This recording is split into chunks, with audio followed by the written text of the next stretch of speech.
Hey everyone, hello, hello, hello. Hope you are doing very, very well. Welcome to episode number 53, I believe it is, of Azren's Journal. For those of you who are new to this segment on my YouTube channel, it is pretty straightforward. This is the segment where I talk about my personal language learning journey and, of course, give you guys a whole bunch of language learning tips. I have a lot of stuff I want to share today, which I think is going to be a big breakthrough for a bunch of you. And so I'm feeling very, very excited. Now, the first thing we'll talk about is the actual title of this video, unless I change it by the time this actually gets uploaded properly and is not live, but the current title anyway, which is an unusual reason as to why a lot of you struggle with speaking. So there's a lot of reasons why. Obviously, there's a bunch of things that could be going on. You might have social anxiety. You might not have a good base in the language. There's a whole bunch of things. However, a reason that occurred to me recently, and this is more for people who tend to understand well but can't actually speak, and they're like, I understood what they said, but I can't get the words out. Well, what's happening is that your brain hasn't made the connection between here's what I heard and here's what I have to say to reply. Your brain hasn't made that connection. So I realized this when I was working not that long ago, maybe a month or two ago. I was working with someone who had a language processing delay. So what this meant is when you spoke to them, it would take their brain an extra moment or two to actually understand what you said. And when they had to speak, it took them an extra moment or two to figure out what words to use to come out of their mouths. So even though English was their first language, their mother tongue, this, that, the other thing, it was still something they found like English was a difficult language because their brain needed extra time to process language as a whole.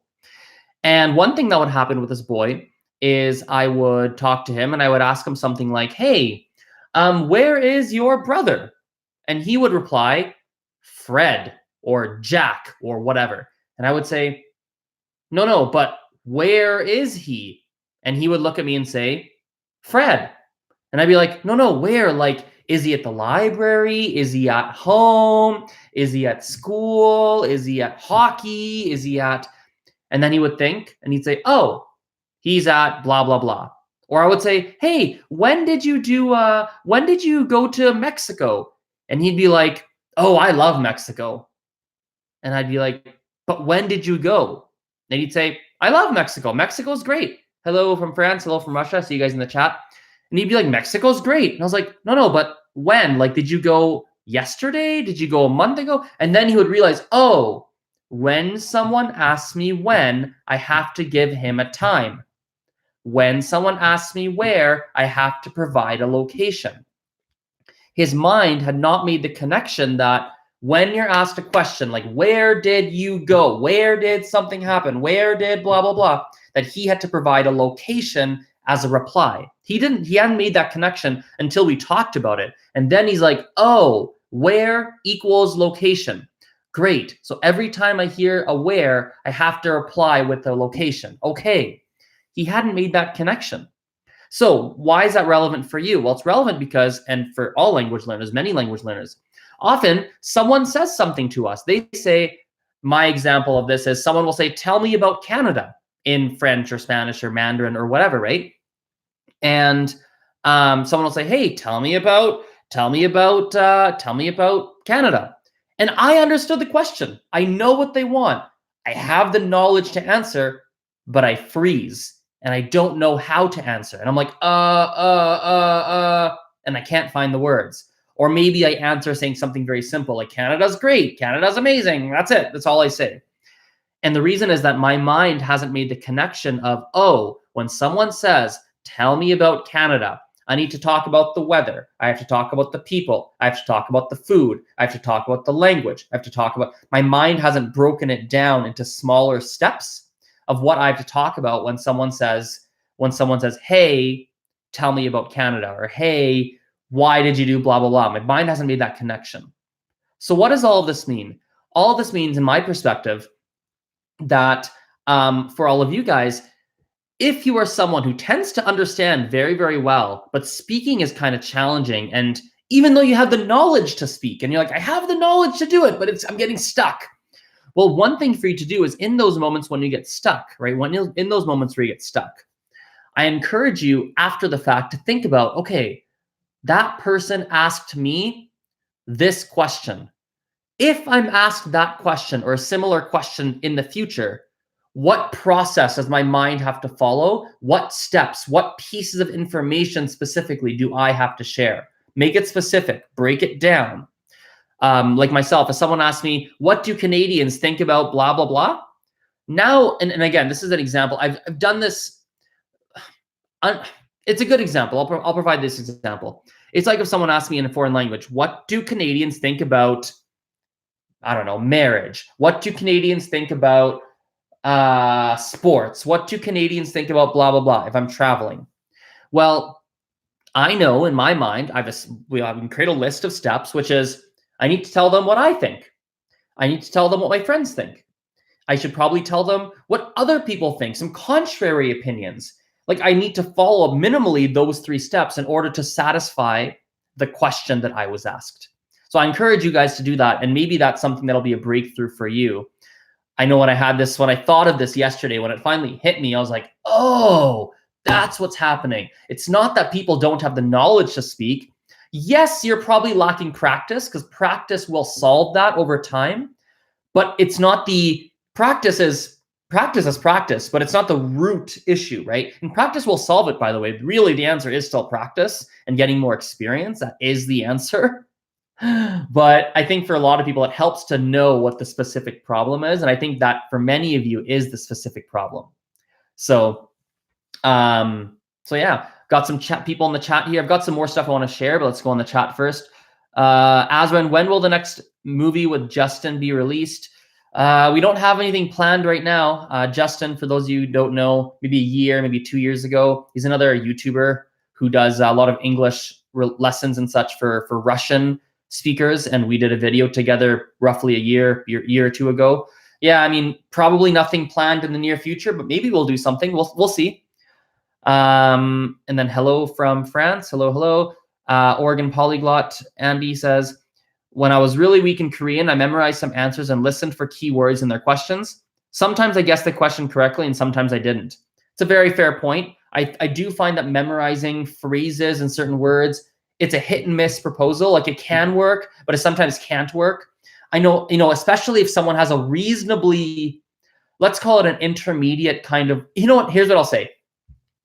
If somebody has an intermediate or reasonably strong level in a language, but the entire basis of them getting to that level has been memorization of phrases and things of that nature, I find it's actually a negative thing at times. I really do. Here's why. When you've learned just by memorizing phrases, memorizing certain words, being able to hear a chunk of what someone says and be able to accurately guess what they're saying and find an answer, once you're reasonably intermediate or advanced, it leads to problems because I've talked to people who've learned that way, and then I'll ask them a question. They understand 70% of what I said, and they don't fully answer what I asked them. And I'm like, dude, like I just asked you a question. You did not answer me. I'll ask it again. They don't answer me again. I ask a different way. They still don't answer me. And it's like, what the hell are you doing? I've had that happen with a lot of people. So in the early phases, I find that can be very helpful because in the early phases, you're not going to be having very in-depth conversations and you just need to be able to get by. But once you're at intermediate, maybe bleeding into advanced and into that kind of range, I disagree. I don't know if that is a very good idea because you're going to be frustrating people because you will be having more longer, complex conversations and you're not even going to know that you're misunderstanding because the other person probably hides their frustration. They don't know I'm frustrated. I'm just like in my mind going like, oh my God, this is killing me. But on my face, I'm smiling and trying to work it out. So you're not even going to know you're not pissing people off, but you're not even going to know that you're bothering people. So that's something worth mentioning. I have another topic that I want to address, but maybe I'll do it in another video because I think it deserves its own dedicated video time. So to wrap this video up for the last 2-3 minutes, maybe what I'll talk about here is just a couple of personal language learning updates. So we can, I suppose, start with the answering the live chat question, which is, Azren, do you speak any other languages aside from French and Spanish? Yes, I speak French, Spanish, English, Gujarati, and Mandarin. So 5 languages. I can give you guys a Mandarin update. So it's funny how, for me, one thing that's been helping me, do I even have it? I don't have it close to me. It's writing with a fountain pen. So fountain pens kind of look like those calligraphy pens, if you've seen those. I've been writing with those and practicing my writing with a fountain pen because it forces me to slow down and print things with proper strokes, proper printing, a lot neater, take more time, which therefore helps me remember the characters. So that's been a little bit of a small hack that's been working. And I'm taking advantage of that. Another thing as well that I've been doing, and it's nothing that complex, but it's working for me. In my Mandarin classes at the university, I literally spend the class doing writing practice. Like I'll write characters. I do my writing practice during the class, which therefore means I'm getting about 2.5 to 3 hours of writing practice per week done. And my writing has been steadily, consistently improving. So I think the learning point maybe for everybody listening to this is I share this on my podcast, but I'll share it to you guys too. You have to find a good system that works for you specifically. For a lot of you, going to a class and not actively listening and working on something else is not going to work. A lot of you probably need to pay attention to learn from the class. But for me, number one, I don't care if I get A's. Doesn't matter if I get A's in the class. I'm not concerned. Number two, I've already pre-studied a lot of this class before getting to the class, knowing that I would probably be multitasking during the class, skip some class. I pre-studied a bunch, so it gives me that luxury.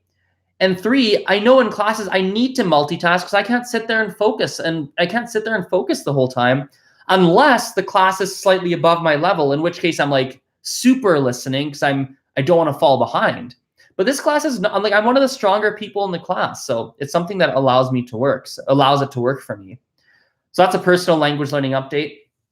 Another language learning update, I'll answer the question here quickly. I will learn Russian in the future, just answering the live chat. It is on my list of languages to learn.